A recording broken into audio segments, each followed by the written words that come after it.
combine polar and non-polar attention. This is crucial, so pay close attention. There are 3 main steps to using it, and if you follow it, all the energy you devote to that negative attention will dissipate, leaving you more energy to feed the positive version of reality you want to create. Let's talk about how this works. The first step is acceptance. When we are in a situation that feels like an abyss, that we are at rock bottom, we need to accept that this has happened. When we accept something, we can't be in resistance. You can't be in resistance and acceptance at the same time. Acceptance is the antidote to resistance. So please, try to understand this. We are not accumulating energy. The only energy being used is to redirect, to get out of the way. Your goals really want to manifest. You're just in the way. You just need to get out of the way for them to come into existence. We start with total acceptance of the current situation, whatever problems are in your life right now, whatever you feel stuck in, or whatever your worst nightmare is. Imagine that this has happened. You're totally on board with it happening, and you see how life goes on despite it happening.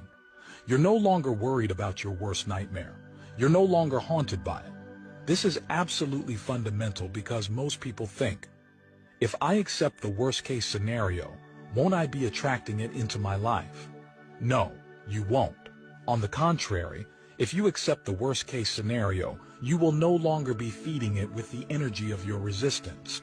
If you continue to resist it, you will continue to feed it, which makes it more likely to happen. But if you just accept it and get out of the way, that's where neutral attention comes in. Acceptance is neutral attention. We can't change the present moment, no matter how hard we try, because the present is constantly changing. When you try to grasp it, it has already become the past. There's no changing this present moment. What you can do, what is in your power, is to choose what you would like in the next moment. We tend to fool ourselves into believing that if something happens, we've failed. We get attached. We identify with the things we do. Come up with the worst-case scenario and accept it completely.